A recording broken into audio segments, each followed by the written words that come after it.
Hace años me enteré de que había por ahí en la Universidad de Chicago un señor llamado Eugene Gendlin que ofrecía algo llamado Focusing.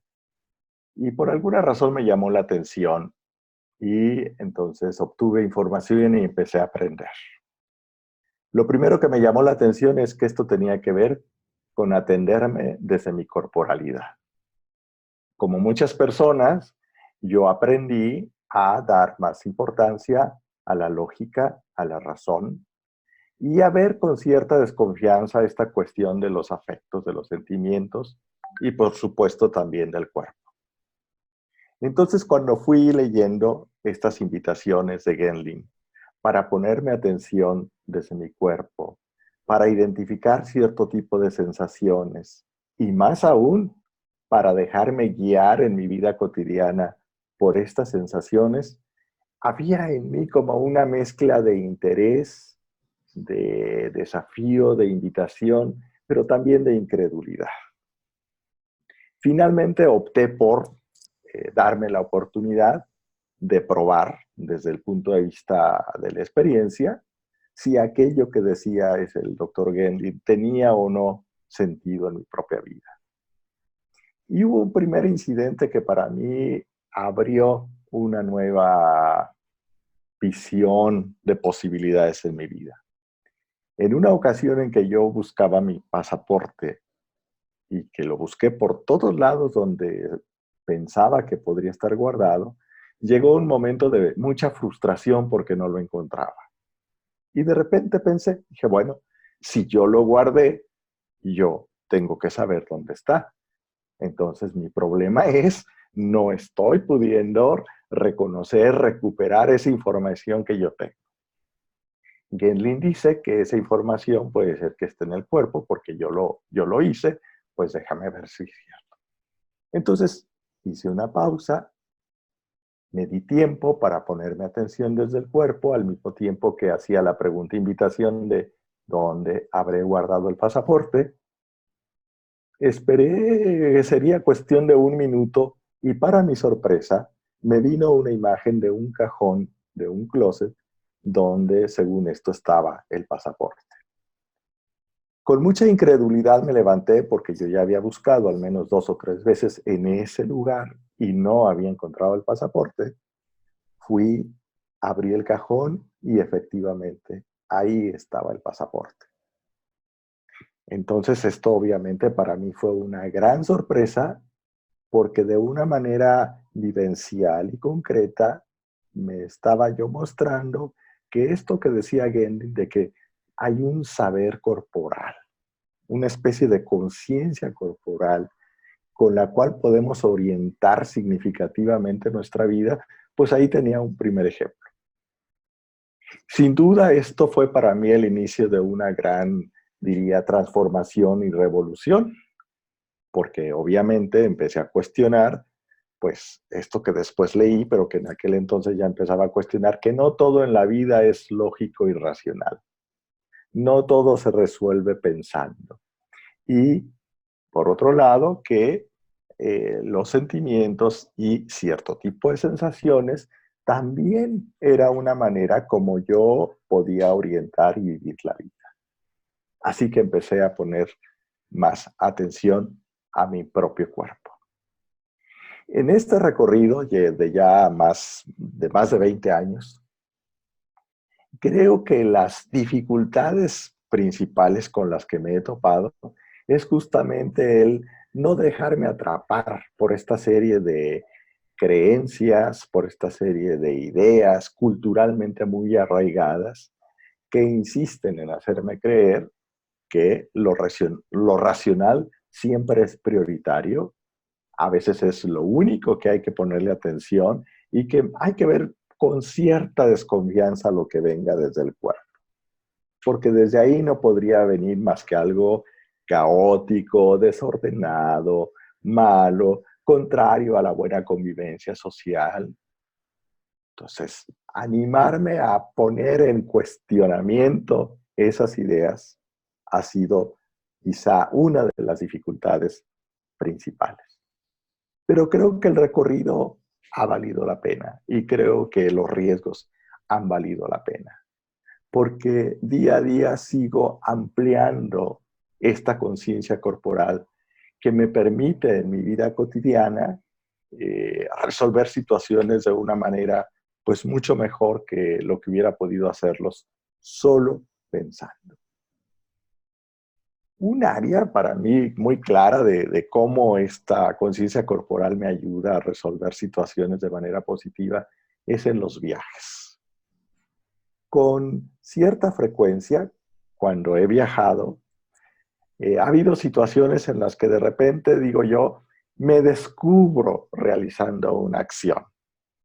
Me descubro, por ejemplo, haciendo una pregunta sobre si tendría que recoger mi equipaje en un aeropuerto o no, cuando la información previa que yo tenía parecía estar muy clara, señalando que no tendría que hacerlo, que no me preocupara, que ya preguntaría en el destino final. Me descubro preguntando y todavía más sorprendido cuando me dicen, sí, usted tiene que ir por su equipaje en este aeropuerto y no tiene que esperar hasta el final porque tiene que pasar una revisión. Una vez, digamos, repuesto de mi sorpresa, pues me vuelvo a preguntar, ¿de dónde vino esta información? ¿De dónde vino esta ocurrencia de preguntar justo en ese momento y que me doy cuenta que ha resultado tan pertinente y atinada? También lo he visto, por ejemplo, cuando he podido cambiar como modos de resolver problemas de interacción con otras personas. Digamos que anteriormente, cuando había alguna dificultad en la interacción con otra persona, yo me ponía a pensar, ¿qué podría decirle? ¿Qué podría hacer de manera diferente? ¿Cómo podría platicar con ella en una forma distinta? Y según yo había planeado todo y dije, la próxima vez que la vea, le voy a decir algo diferente, no le voy a responder a lo que me diga, pero luego cuando estaba con la persona, pues resultaba que volvía a hacer más o menos lo mismo y acababa otra vez frustrado. Entonces dije, bueno, algo más está pasando aquí y empecé también entonces a preguntarme desde mi cuerpo, pues cómo me siento en relación con esta persona, cómo me siento cuando interactúo con ella y a darme esta oportunidad de ir descubriendo las sensaciones que iban apareciendo como respuesta a esta pregunta. A darme la oportunidad de expresarme, de simbolizar de una manera que venía desde la misma sensación, lo que la sensación parecía mostrarme o necesitar expresar. Y entonces descubrir que esas sensaciones iban cambiando y que al final de un lapso de 20 minutos, media hora de prestarme atención, yo me sentía, digamos que diferente en relación con esa persona. Luego, obviamente, que diría que viene, pues, la prueba de realidad, ¿verdad? En mi próximo encuentro con esa persona, ¿qué iba a ocurrir? Para mi sorpresa también, lo que yo encontré es que en mi próximo encuentro con esta persona, simplemente yo empezaba a hablar y a interactuar de manera distinta. Sin pensarlo, sin proponérmelo, diríamos que me salía algo diferente en mi modo de estar con la persona y obviamente pues que la interacción con ella pues era muy distinta. Entonces, cuando antes, por ejemplo, acabábamos peleados o discutiendo intensamente con mucha facilidad sin encontrar modos de llegar a acuerdos, ahora resultaba que la comunicación se hacía mucho más fluida, más comprensiva y nos permitía encontrar formas de identificar en qué estábamos de acuerdo y en qué estábamos en desacuerdo y desde ahí ver qué acuerdos podríamos tomar asumiendo, digamos, las coincidencias y también los desacuerdos.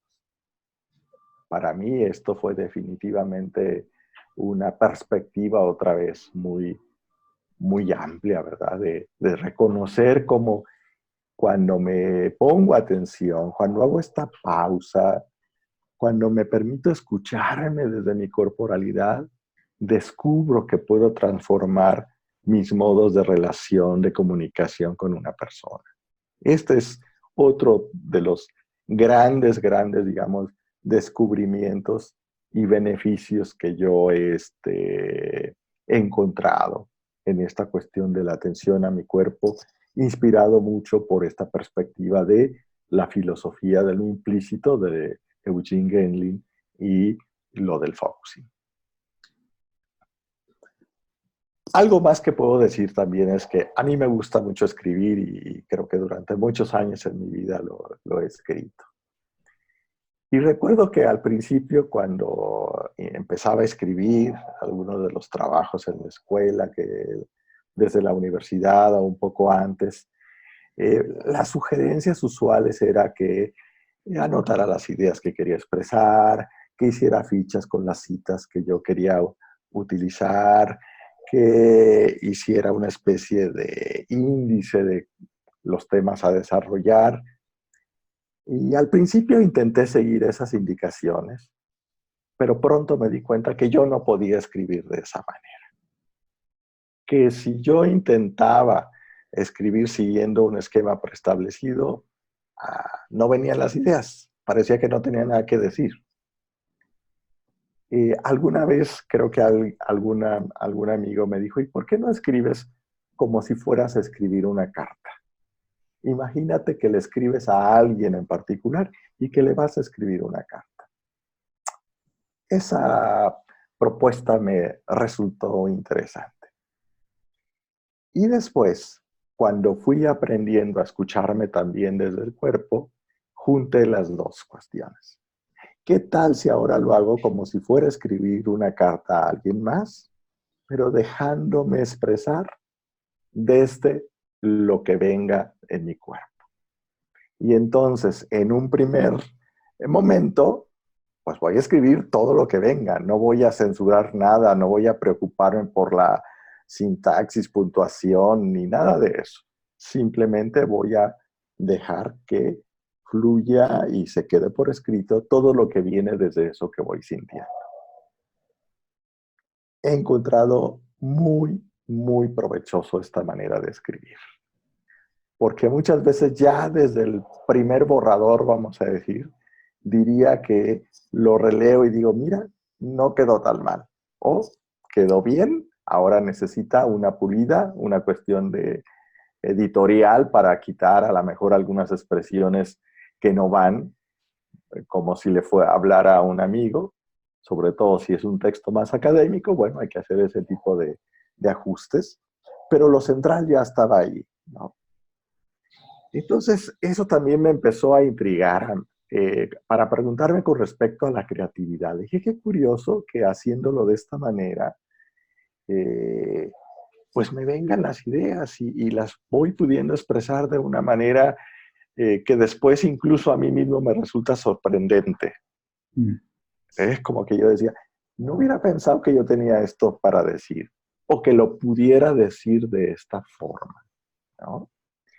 Así que en alguna ocasión que tuve oportunidad de conversar con un conocido que era investigador en matemáticas en una universidad de mucho prestigio en México, la Universidad Nacional Autónoma de México, se me ocurrió preguntarle, dije, mira, yo no sé qué haces tú como investigador en matemáticas, pero quisiera yo preguntarte si me puedes tú describir qué te pasa a ti, cómo es ese proceso cuando tú te sientes realmente creativo haciendo la investigación en matemáticas.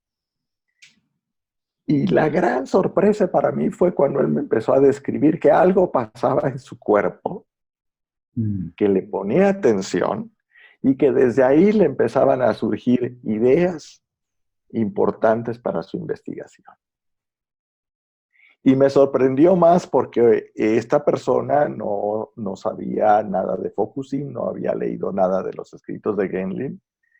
Sin embargo, en su propia experiencia como investigador, identificaba que en esos momentos de creatividad estaba haciendo un proceso muy similar al descrito en el focusing por Gendlin. Esto me ayudó a mí a clarificar varios aspectos en relación con la propuesta de Gendlin. Uno, a ir confirmando que estamos hablando de un proceso natural, que estamos hablando de un proceso humano al alcance de todas las personas, que no es que algunos sí lo puedan hacer o no, que la dificultad está más bien en los obstáculos que hemos ido aprendiendo a poner a lo largo de las experiencias de nuestra vida para desentendernos de este proceso, para no prestarle atención, para no hacernos caso. Si nos quedamos instilados en la lógica, en el pensamiento, en lo puramente racional, y nunca nos damos la oportunidad de atendernos desde el cuerpo, pues claro que no nos vamos a percatar de que esto ocurre, ¿no? Sin embargo, y me resultó interesante que fuera un investigador en esta etapa de su creatividad, donde él podía identificar esta modalidad también tan claramente reconocida. Entonces, yo dije, bueno, entonces estos trabajos del doctor Genglin lo que me dan son elementos más claros para saber cómo hacerlo, para saber cómo quitar estas dificultades, cómo remover estos obstáculos y cómo ir sacando más provecho de esta conciencia corporal que está presente en mi vida cotidiana y que me permite orientar mis acciones de manera muy atinada, constructiva e incluso creativa.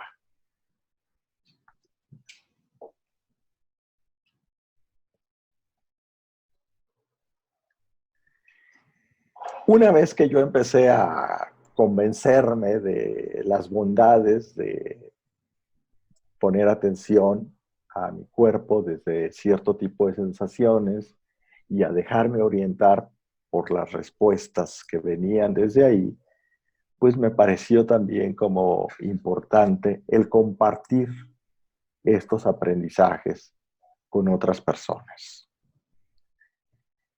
Aprovechando un poco mis actividades profesionales, una experiencia que para mí ha sido también de mucho valor e impacto, fue generar un grupo coordinado o hecho en colaboración con algunos estudiantes de psicología, y lo ofrecimos a personas que tenían algún tipo de dificultad que identificaban en su vivir. Y entonces identificamos un grupo de mujeres cuyo punto en común es que había en casa algún hijo o alguna hija con necesidades especiales. Tenía niños con síndrome de Down, con algún grado del trastorno autista, y entonces estas mujeres se sentían muy tensas, muy agobiadas, muy cansadas por todo esto que tenían que atender en su familia. Incluso varias de ellas tenían varias molestias corporales, desde dolores de cabeza, dolores de espalda, hipertensión, gastritis, dificultad para dormir, y por supuesto que también identificaban una serie de problemas en sus relaciones interpersonales con los hijos, con el esposo, con la pareja, con otros familiares, porque se sentían a veces tan cansadas que entonces eran como poco tolerantes a muchas situaciones. Se enojaban fácilmente. Hicimos este grupo donde la propuesta fue que ellas pudieran empezar a ponerse atención desde su propio cuerpo. Y empezamos por dos cuestiones: cómo promover el silencio interior y cómo aprender a hacer pausas. El silencio interior tenía que ver con aprender a callar esos diálogos y esos pensamientos internos que muchas personas tienen las 24 horas del día y que no los dejan estar en paz, les generan mucha tensión, agobio y cansancio.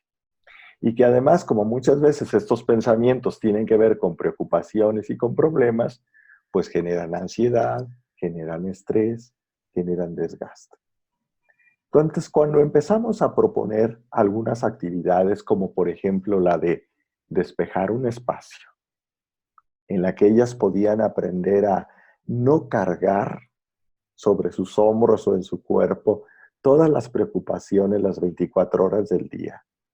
Entonces les decíamos, imagínate que tú tienes un carrito con ruedas ahí junto a ti. Y que vas a dejar en ese carrito con ruedas todos tus problemas y preocupaciones. Ahí está, no se van a ir. Entonces, cuando tú tengas el tiempo y estés en la condición de resolver o atender cualquiera de sus pendientes, pues vas al carrito, lo sacas y lo atiendes.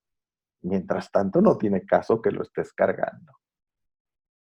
Fue muy interesante cómo ya desde estas actividades algunas personas empezaron a sentirse aliviadas, empezaron a sentirse más relajadas, empezaron a sentir que su agobio iba disminuyendo. Luego dialogamos cómo en el estilo de vida que llevaban había tantas cosas que hacer que siempre andaban a la carrera. Y entonces nos aprovechamos de un refrán popular que dice, despacio que llevo prisa. No necesitamos sentirnos apresurados, no necesitamos correr con presión porque tenemos muchas cosas que hacer. Al contrario, y aunque suena paradójico, podemos darnos el tiempo para hacer una pausa. Una pausa para atendernos a nuestro cuerpo, una pausa para atendernos en nuestra respiración y salirnos de la presión y del carrereo automático en que nos metemos durante el día. Entonces, igual, paradójicamente, aunque hacíamos una pausa de 5 minutos para tranquilizar, para atendernos, para observar nuestra respiración, lo que ocurría después resultaba mejor, porque ellas se descubrían con mejor ánimo para hacer lo que tenían que hacer. Cuando al principio su preocupación era de que cómo iban a dedicar 5 minutos a hacer estas actividades cuando el tiempo no les alcanzaba. Y entonces fueron descubriendo que haciendo estas actividades el tiempo rendía mucho más que si no las hacían. Fueron a lo largo de 10 semanas aprendiendo a poner atención a su cuerpo, a reconocer las sensaciones con sentido, a expresarse desde ahí. Y ellas fueron encontrando modos concretos de irlo aplicando en su vida cotidiana. Por ejemplo, había quienes decían, ahora que voy manejando, en lugar de dejarme atrapar por la desesperación, lo que hago es empiezo a poner atención a mi cuerpo o pongo atención a la respiración. Y entonces así el trayecto no se me hace largo, no se me hace pesado, no me enojo. Finalmente, voy a durar el mismo tiempo en el trayecto si voy enojada o si voy relajada. Entonces, pues gano más yendo relajada que yendo enojada. Alguien empezó a platicar también cómo notaba que la frecuencia de los dolores de cabeza había disminuido, para su sorpresa, porque ya había intentado incluso con una diversidad de tratamientos y de medicamentos para el dolor de cabeza sin mucho éxito. Y ahora empezaba a notar que con menos frecuencia tenía dolores de cabeza. Y uno de los cambios que a mí me llamó más la atención, quizá por el mismo sentido que se tiene, es cuando una de estas señoras llegó un día y dice, finalmente lo logré. Me di 15 minutos para mí, para estar yo solita y darme un masaje y poner mis pies en agua calientita y lo disfruté muchísimo. ¿Y qué creen? Que no pasó nada desagradable en mi familia. Cuando yo pensé que si yo me ausentaba en mi familia iban a ocurrir cosas terribles, pues no, ahí estaban mis hijos, ahí estaba mi esposo, estuvieron muy bien. Y yo nada más les dije, me voy a encerrar en mi cuarto 15 minutos, voy a poner mis pies en una cubeta con agua calientita y me voy a dar masaje y no me moleste. ¿Ya? Y descubrí que me podía dar esos 15 minutos para mí y me siento muy bien y los disfruté mucho. Y ya que descubrí que en mi familia no pasaba nada desagradable si yo me ausento, pues ya les dije que una vez a la semana, por lo menos, me voy a dar 15 minutos para mí, para estar como yo quiera o darme mi masajito de pies. Esto puede parecer algo como muy sencillo, Sin embargo, en la dinámica de vida que traían estas personas, para ella realmente era una gran hazaña haber descubierto que ella tenía esta posibilidad de darse 15 minutos para disfrutarlos y para descansar. Y que no iba a generar ningún daño a nadie en su familia. Entonces, realmente ir como encontrando que estos cambios en los modos de interacción en buena parte eran favorecidos por su participación en estas reuniones semanales, donde lo que hacíamos justamente era darnos tiempo para ponernos atención desde nuestro cuerpo, para aprender a expresarnos desde nuestro cuerpo, para reconciliarnos con nosotros mismos, para aceptar sin juzgar lo que sentimos, para no querer explicar todo rápidamente y entonces ir descubriendo cómo estos cambios en actitudes distintas se iban traduciendo también en modos de interacción y en modos de relación diferentes en la vida cotidiana, con mucho mayor bienestar.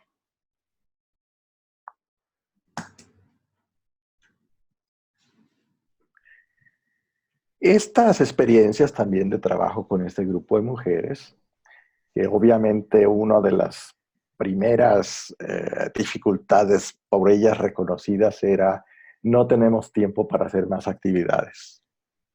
Así que las actividades que empezábamos a proponerles que hicieran 5 minutos o 15 minutos, no tenemos tiempo. Entonces un día les planteé, está bien, a partir de todo esto que hemos ido conversando, de lo que han ido aprendiendo y descubriendo, ¿habría algunas actividades que ustedes hagan en la vida cotidiana que podrían hacer diferentes con esta actitud distinta, pero que no les implique un tiempo adicional? Y una señora se queda pensando y dice, sí, cuando lavo los trastes. Cuando lava los trastes. A ver, ¿cómo podrías tú estar de una manera diferente a lavar los trastes? Pues poniéndome atención a lo que estoy sintiendo en mi cuerpo al lavar los trastes. Mira qué interesante, le digo. ¿Y qué más podrías hacer? Pues podría también prestar atención al agua, a los trastes, al movimiento. Dije, pues me parece muy interesante lo que estás proponiendo. ¿Qué tal si buscas la manera de llevarlo a la práctica para ver desde la experiencia que encuentras? A otras mujeres también les pareció interesante, como que probar cómo al lavar los trastes, actividad que de todos modos tenían que realizar, podían estar poniéndose atención en su cuerpo, atención en sus manos, en los movimientos, al contacto de sus manos con el agua, con el jabón. La semana siguiente yo estaba con toda la curiosidad de saber qué habían encontrado estas mujeres al hacer esta actividad. Y de nuevo, pues las sorpresas que dan estas actividades. Estaban muy contentas con lo que habían encontrado. Dice, una cosa para mí muy importante, dijo una de ellas, es que me sentí muy tranquila y muy calmada. Y antes, la verdad que para mí lavar los trastes era una actividad enfadosa, que siempre me peleaba con mis hijos o con mi esposo para que ayudaran y nadie quería ayudar. Y entonces yo me sentía francamente molesta y fastidiada de que a mí me tocara lavar los trastes. Y ahora encontré que haciéndolo de esta manera, esta actividad puede favorecer en mí que me sienta calmada, tranquila, y que en lugar de que me sea una carga, pues la pueda yo disfrutar. Yo digo, bueno, pues ahí hay un gran cambio también, ¿verdad? En la actitud, en los resultados, de cómo haciéndolo de manera diferente, poniéndonos atención en nuestro cuerpo, esta actividad de la vida cotidiana como ejemplo puede tener un sentido muy diferente en nuestra vida, que en lugar de desgastarnos, nos genere esta posibilidad de sentirnos con tranquilidad, con calma, en paz, y además va también generando el que no estemos pensando todo el tiempo. Es como yo diría, es como un beneficio adicional, ¿no? Y entonces esto hace que en otros momentos ya no esté yo necesariamente pensando. Puedo estar sin pensar y eso me permite estar más atento a lo que estoy haciendo. Quito una fuente de desgaste que proviene de esos pensamientos de preocupaciones y, por el otro lado, me pongo en condiciones de una atención más plena, más completa para hacer lo que estoy haciendo, disminuyo riesgos de equivocaciones y aumento las probabilidades de que lo que haga me va a quedar mejor y con menos desgaste. Yo digo, bueno, pues esto es una maravilla porque realmente de una forma relativamente sencilla puedo ir abriendo estas nuevas dimensiones de bienestar en mi vida cotidiana. Y lo que me parece muy importante también de enfatizar es que esto es algo que está al alcance de todas las personas. Creo que lo único que hace falta es tener el interés para aprender y para darnos como esta oportunidad de descubrir y probar si realmente es cierto o no. A veces cuando hago algunos talleres suelo decirles a las personas, yo te comparto mi experiencia, yo te digo que esto para mí es valioso, lo he visto ocurrir muchas veces en mí y en otras personas. Pero lo que quiero con esto es solo invitarte a que tú te des la oportunidad de probar. Porque lo que realmente te va a convencer a ti es lo que tú encuentres en tu propia experiencia. Cuando tú puedas vivenciar los cambios de hacer estas pausas, de ponerte atención desde el cuerpo, de dejarte orientar desde tu conciencia corporal, entonces eso es lo que te va a convencer del valor y del beneficio que eso puede tener para ti. Lo que yo te digo, como te mencionaba, espero que te sirva de invitación para que te animes a hacer.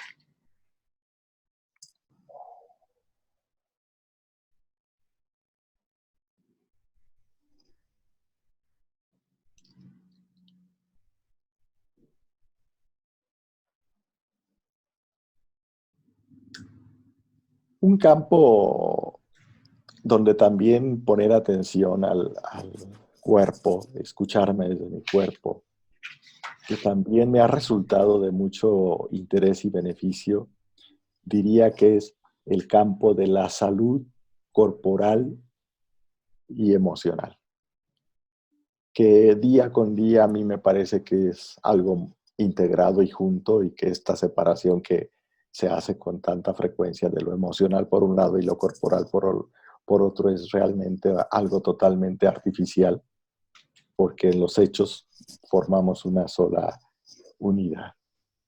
Entonces, es como que sin negar que algunas de las molestias corporales que sentimos pueden tener factores de tipo fisiológico, de tipo de lesional o de tipo de algún agente infeccioso que llega a provocarlas, me parece que también es importante preguntarnos por el sentido personal y emocional que tiene nuestros estados de salud. Y entonces, por ejemplo, una afección en la garganta, pues además de los hongos, bacterias que pueda tener ahí, también podríamos preguntarnos, y además de eso, ¿qué está en juego en cuanto a mi modo de vivir o las preocupaciones que tengo ahora en mi vida? ¿Qué me está diciendo esa garganta con esos malestares? Y últimamente, que he estado trabajando más también con personas en esta dirección, pues nos hemos ido sorprendiendo de la diversidad de experiencias personales que van apareciendo cuando prestamos atención a una diversidad, diríamos, de síntomas corporales o de dolencias corporales. Entonces, sin negar que puede haber en juego otros factores que contribuyen a estas dolencias, sí podemos acercarnos también a escucharnos lo que esos síntomas o dolencias puedan decirnos. Y entonces podemos descubrir que hay algunas situaciones de interacción, de modos de vivir, que necesitan ser atendidos y que necesitan ser transformados para poder realmente vivir saludablemente.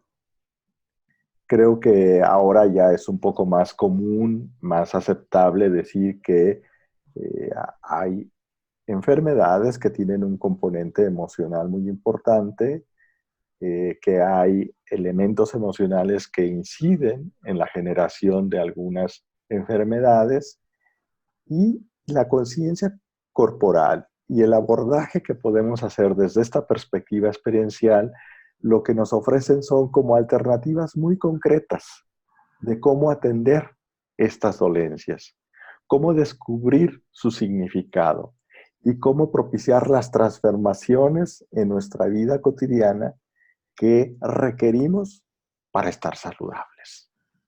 Entonces, para mí este es otro campo de veras de mucha amplitud y de mucha riqueza. Eh, Recientemente estaba trabajando con una persona que tenía una dificultad muy específica para tragar agua. Y al principio lo podía hacer solo bebiendo desde un popote, y luego lo fue haciendo acercándose a una botella, pero casi que tenía que dejar muy poquita agua en su boca y luego esperar un tiempo hasta que finalmente podía pasar el agua. Ya había consultado varios médicos, ya había tomado diversos tipos de medicamentos que le habían dado. Y cuando empezamos a atenderlo, desde preguntarse, ¿y qué es lo que la garganta me está queriendo decir? Se generó un proceso donde esta persona empezó a recuperar varias experiencias muy intensas emocionalmente hablando en su vida desde, diríamos, en los últimos 20 años. Y a medida que ella ha podido hablar y expresar todo esto que no había podido decir ni expresar con relación a estas vivencias tan intensas, ella paulatinamente ha ido pudiendo tomar el agua con más fluidez. De hecho, en alguna ocasión que estábamos en una conversación, ella tenía una botellita de agua y yo estaba observándola como con cierta curiosidad para ver cómo iba a tomarse el agua, si lo haría en pequeños traguitos. Y de repente me quedé sorprendido porque agarró la botellita y la tomaba con mucha fluidez, como que no había ya ninguna molestia en su garganta.